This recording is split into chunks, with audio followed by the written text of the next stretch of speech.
पिछला क्लास में हम लोग पढ़े थे स्फेरिकल कंडक्टर का कैपेसिटी। आज हम लोग पढ़ेंगे शेयरिंग ऑफ चार्जेज।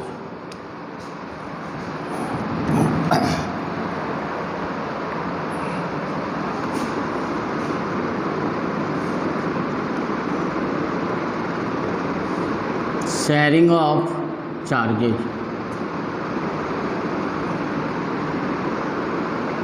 आवेशों का वितरण।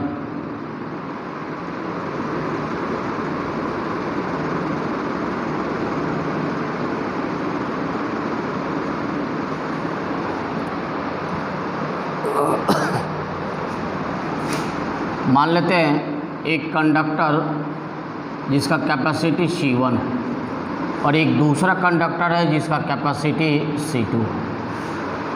और आपको बताए थे कि जब किसी कंडक्टर को आवेशित किया जाता है तो उसके पोटेंशियल का वैल्यू क्या होता है, बढ़ता है।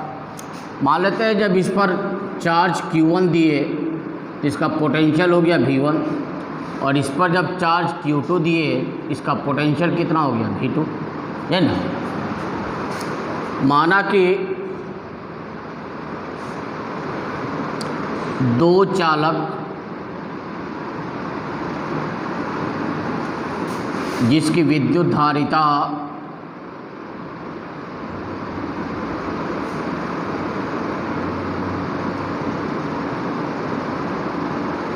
का मान क्रमशः C1 तथा C2 है। इस पर कितना आवेश दिए Q1 और इस पर कितना आवेश दिए Q2। इसका पोटेंशियल बढ़ा V1 और इसका पोटेंशियल बढ़ के कितना हो गया, V2। इसे क्रमशः Q1 तथा Q2 आवेश से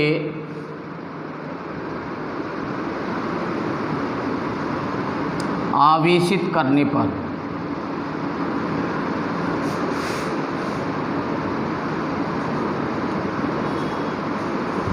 इसके विभव का मान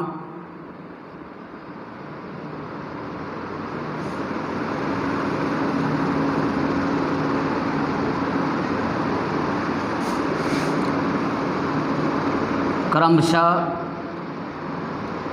V1 तथा V2 हो जाता।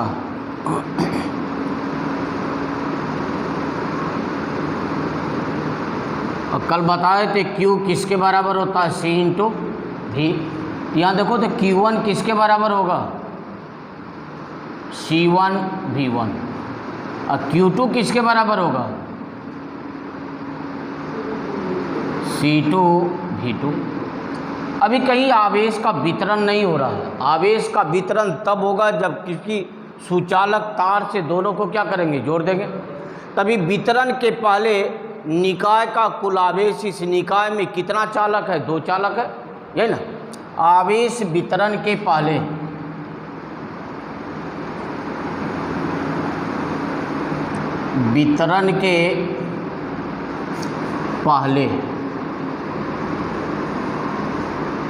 दोनों चालकों का कुल आवेश या निकाय का कुल आवेश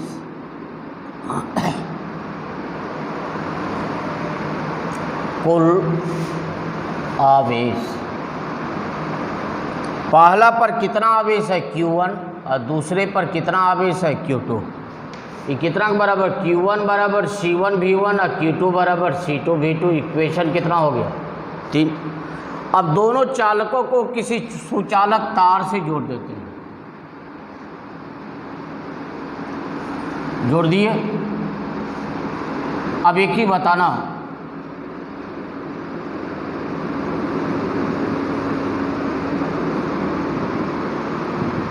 इसमें देखो लिक्विड या वाटर भरा हुआ है इतना ऊंचाई तक,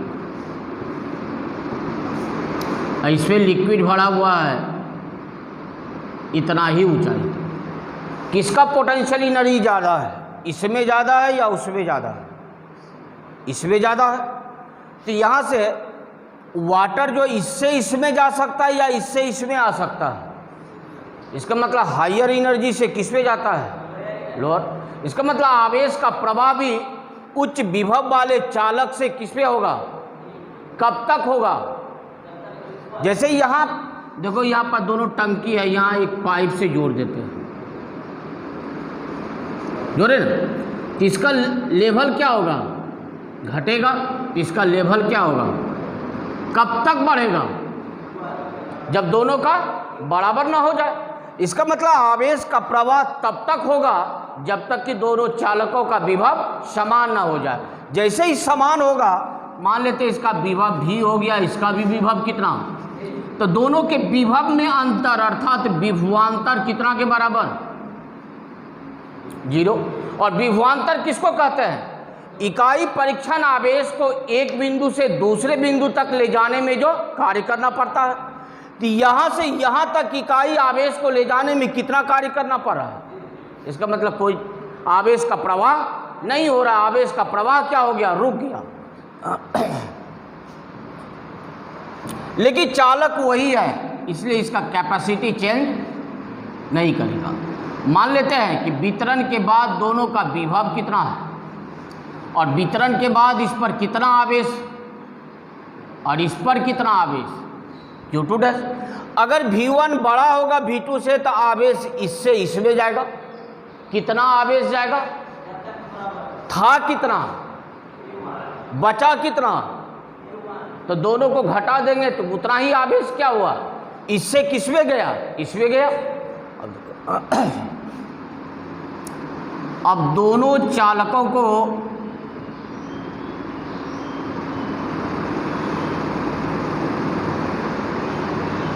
किसी सुचालक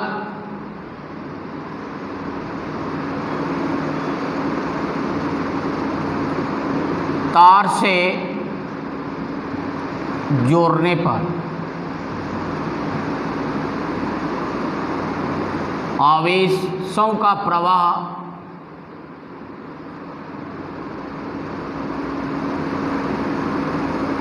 उच्च विभव वाले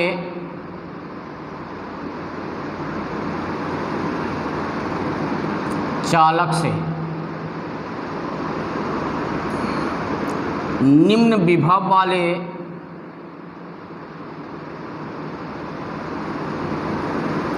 चालक में तब तक होता है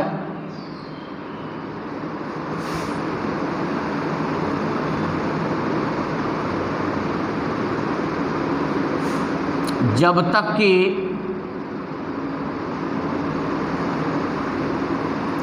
दोनों चालकों का विभव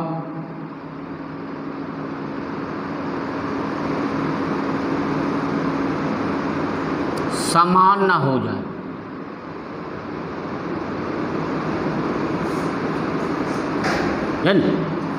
अब मान लेते हैं वितरण के बाद दोनों चालकों का विभव कितना हो गया, V, और दोनों चालकों पर कितना आवेश, Q1 डैश और Q2 डैश।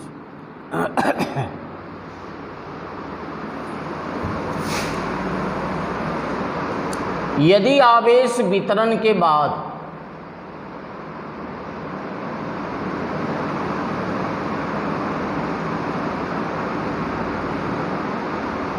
दोनों चालकों पर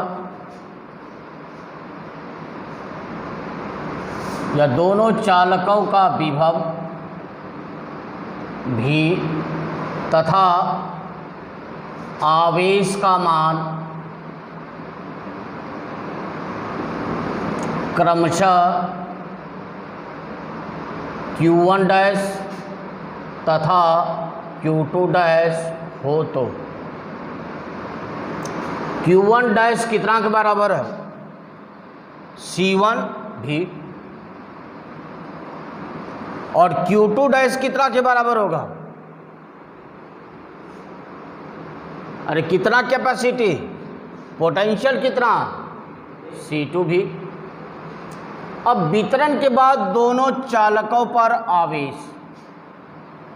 आवेश वितरण के बाद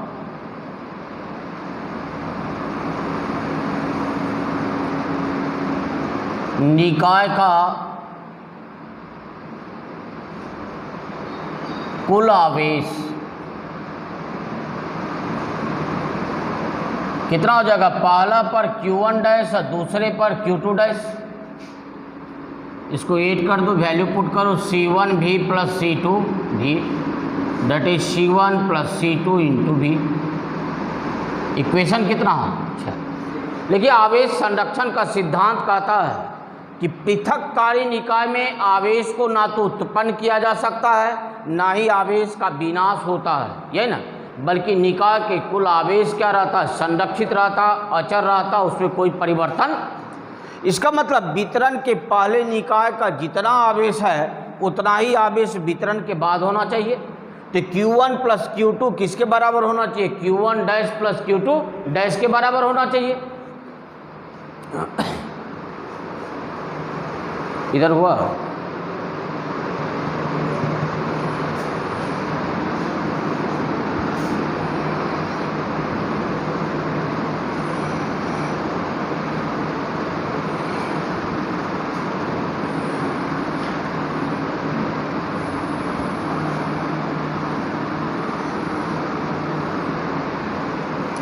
देखिए आवेश संरक्षण के सिद्धांत से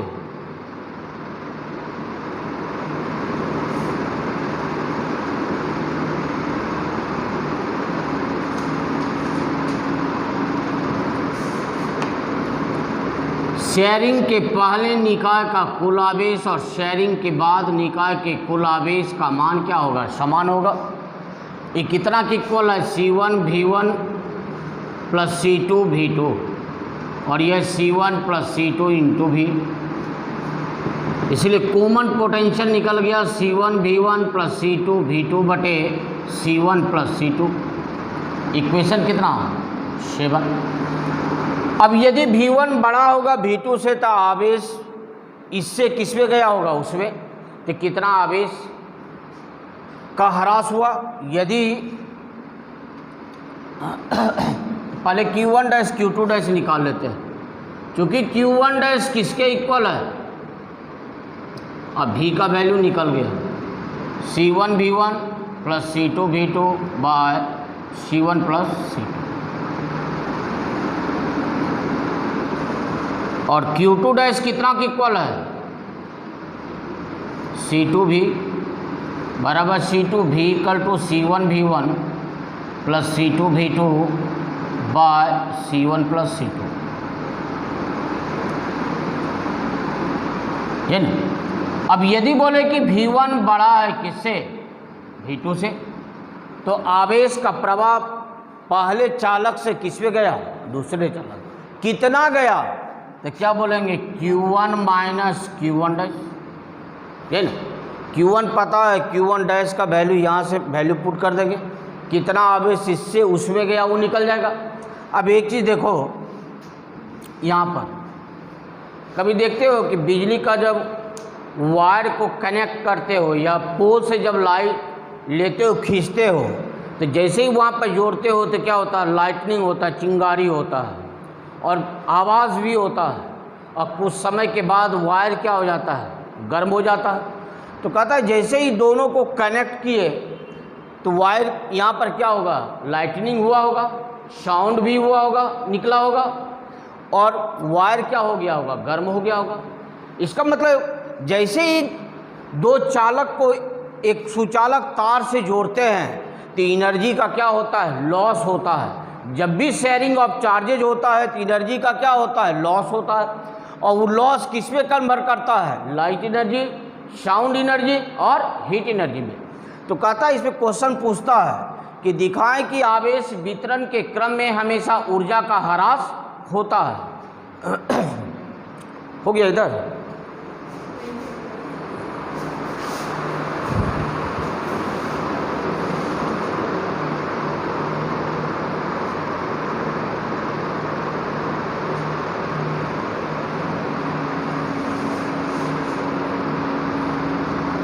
बहुत लड़का ऐसा है जो इंतज़ार में है कि शुरू से सिलेबस जैसे होता, अब समय है उतना, घर में बैठ के भी नहीं पढ़ता है,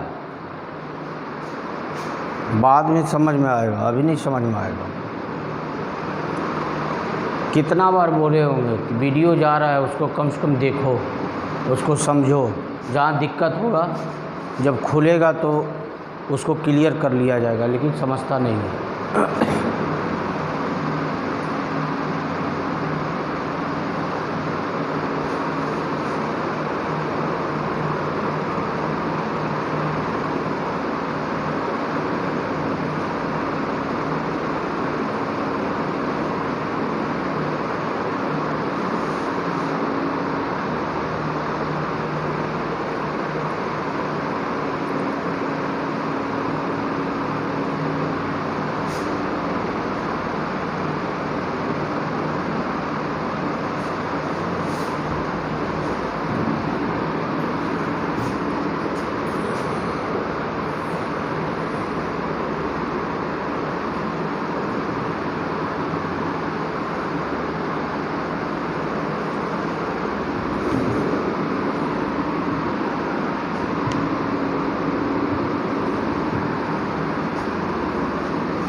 हो गया?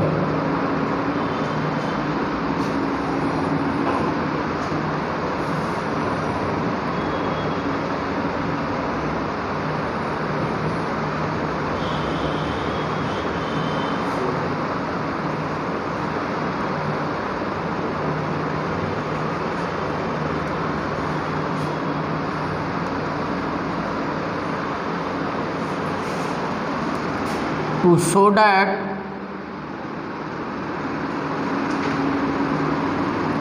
there is always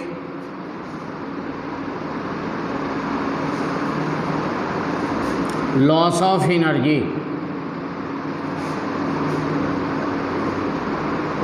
during sharing of charges.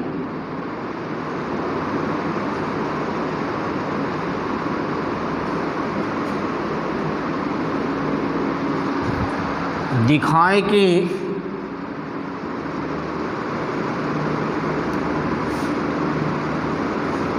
आवेश वितरण के क्रम में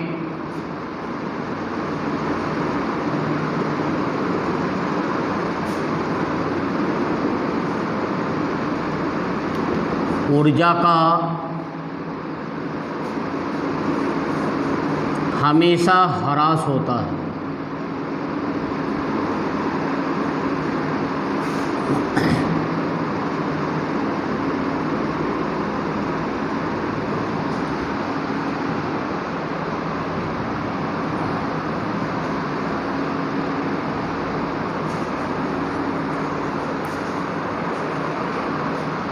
अब देखो, यही दो चालक है जिसमें एक का कैपेसिटी C1 है और दूसरे का कैपेसिटी C2 है।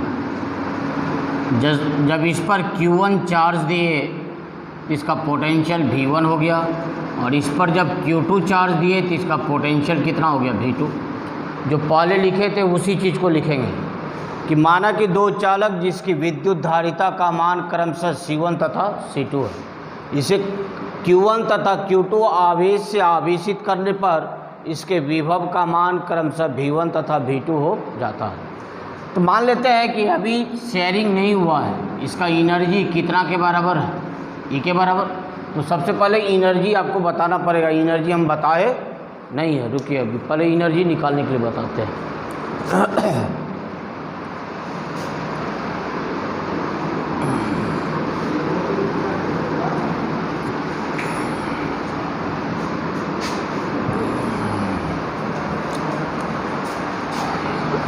पोटेंशियल एनर्जी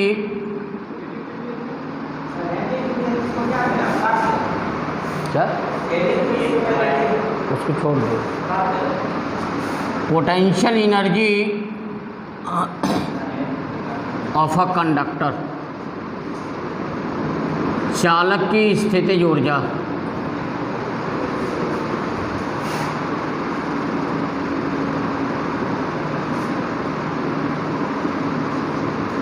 हमको लगा कल ही हो गया, पिछला क्लास में हो गया था, अचानक याद आया कि नहीं हुआ। मान लेते यही कोई कंडक्टर जिसका कैपेसिटी कितना है, C है। अभी इस पर नेट चार्ज का वैल्यू क्या है?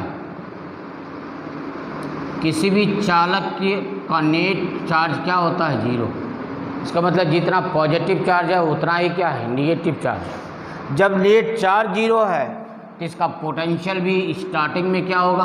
0 होगा, क्योंकि पोटेंशियल होता है 1/4πε0 Q/r।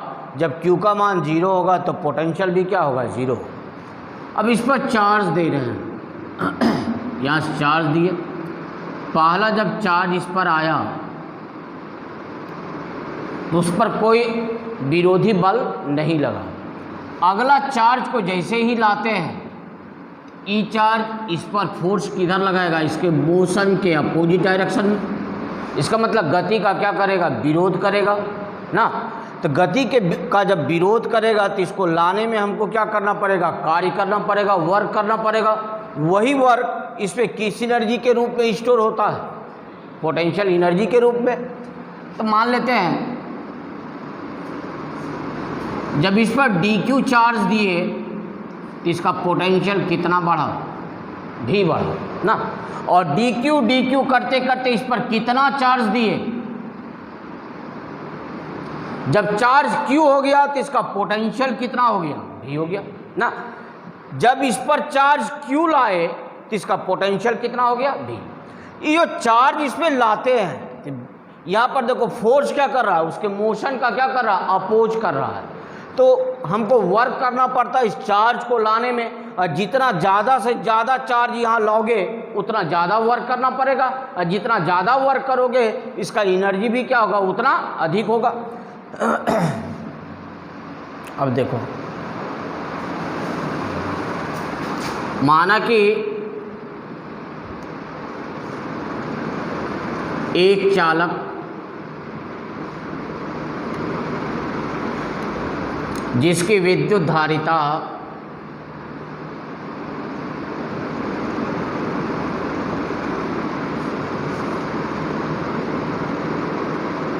C है,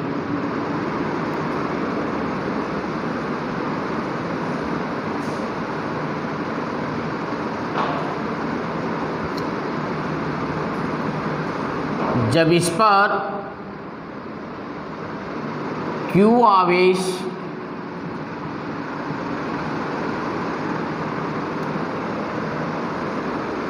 ऐसे लिख देते, किसी क्षण इस पर Q आवेश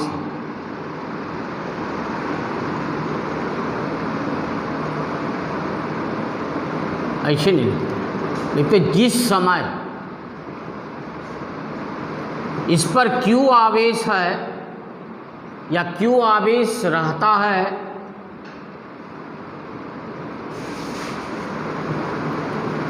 उस समय इसके विभव का मान कितना हो जाता है? का मान भी हो जाता है,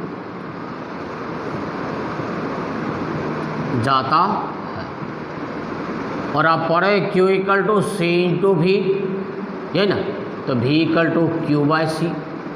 इक्वेशन कितना? विभव किसको कहते हैं? इकाई परीक्षण आवेश को अनंत से विद्युत क्षेत्र के किसी बिंदु तक लाने में जो कार्य करना पड़ता है उसे विद्युत विभव कहते हैं। इसका मतलब अनंत से इकाई परीक्षण आवेश को इस चालक तक लाने में कितना कार्य करना पड़ता है? विभव के बराबर Q/C। हमको लाना कितना आवेश है? पहले dq आवेश लाते हैं, dq करते करते कितना आवेश? क्यूब कर देंगे। डी क्यू आवेश को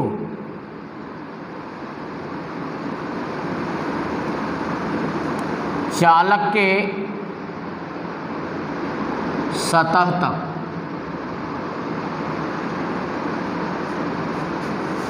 लाने में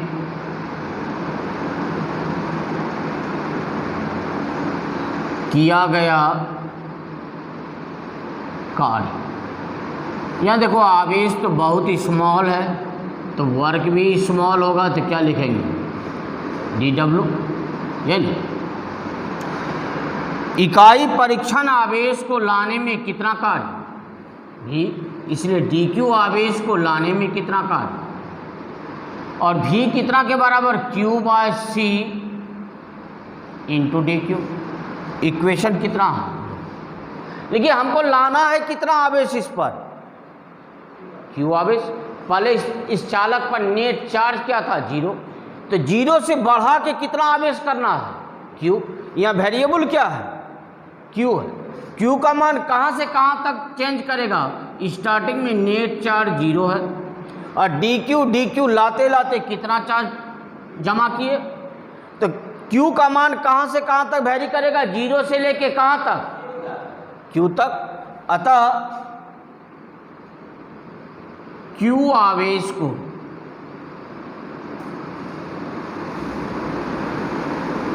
चालक के सतह तक लाने में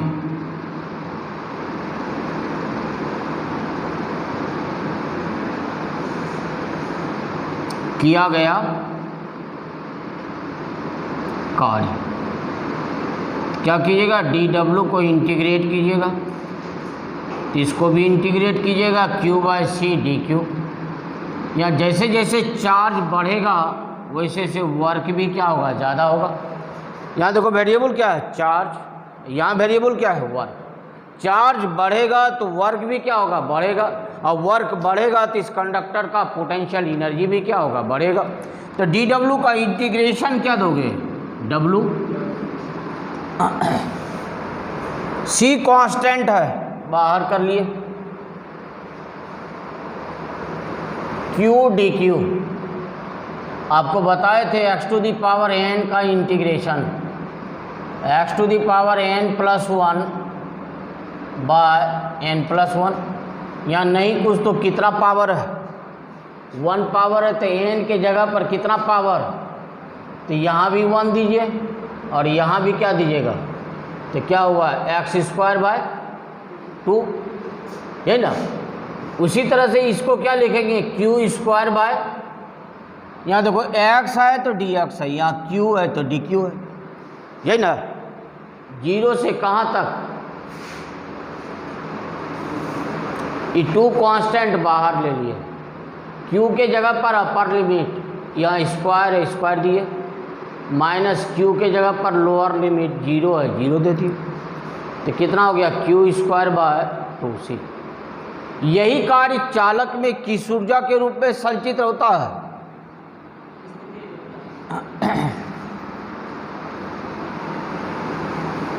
यही कार्य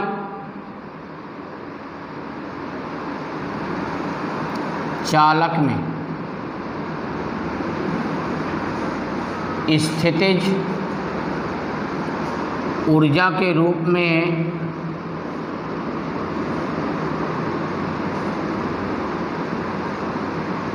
संचित रहता है। अतः चालक की स्थितिज ऊर्जा, चालक की स्थितिज ऊर्जा पोटेंशियल एनर्जी को किससे रिप्रेजेंट करते हैं, U से। कितना के बराबर, q² बाय 2c, एक फार्मूला हुआ। Q कितना के इक्वल होता है, C into D.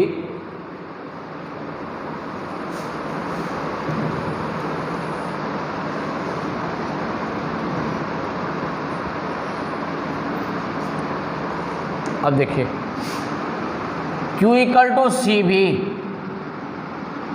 Bye 2c, Q का वैल्यू पुट किए, C square V square by 2c, ये cancel, that is half C V square, ये भी पोटेंशियल एनर्जी हुआ।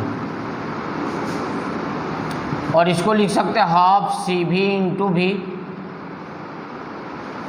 और अभी तुरंत पढ़े Q किसके बराबर होता है, तो सी भी कितना के इक्वल, ई भी एक पोटेंशियल एनर्जी का फॉर्मूला हुआ। तो पोटेंशियल एनर्जी का क्या क्या फॉर्मूला मिला, Q स्क्वायर बाय 2c, और क्या मिला, हाफ सी भी स्क्वायर, और क्या मिला, हाफ Q इंटू भी।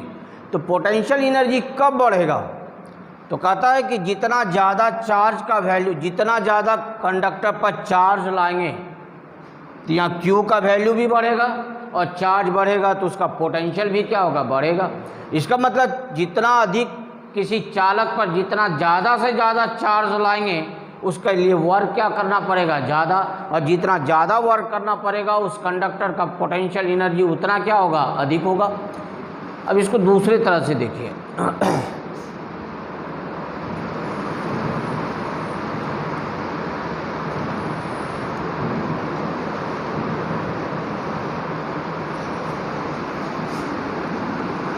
देखिए ग्राफ्स, मान लेते हैं इस एक्सिस पर चार्ज लिए और इधर पोटेंशियल लिए,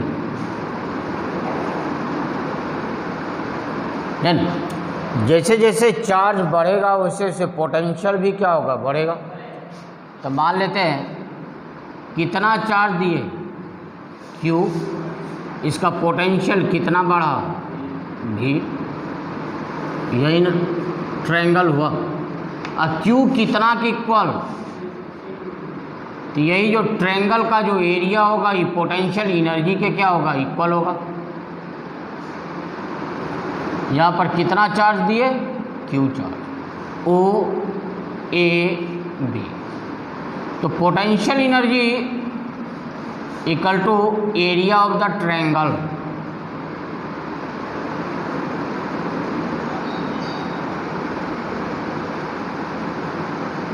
कौन सा triangle, O A B, right angle triangle, half into base into height,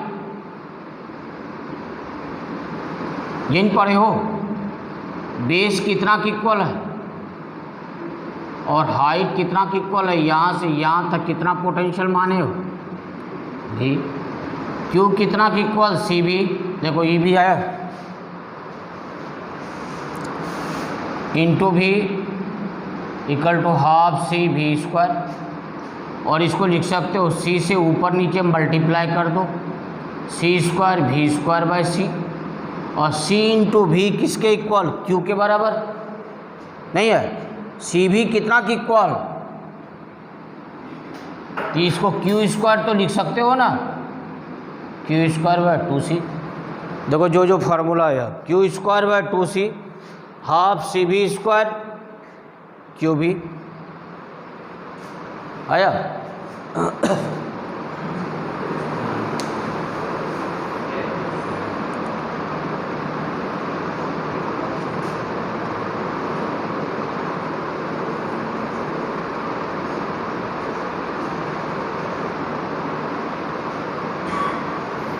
time कितना हुआ, इस पर कितना टाइम हुआ, इसमें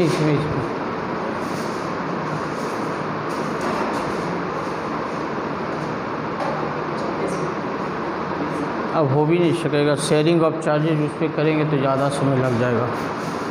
आज यहीं तक रहने दीजिए, नेक्स्ट क्लास में बताएंगे कि आवेश वितरण के क्रम में हमेशा ऊर्जा का ह्रास होता है, ठीक है ना। उसके बाद बताएंगे कंडेंसर किसको कहते हैं।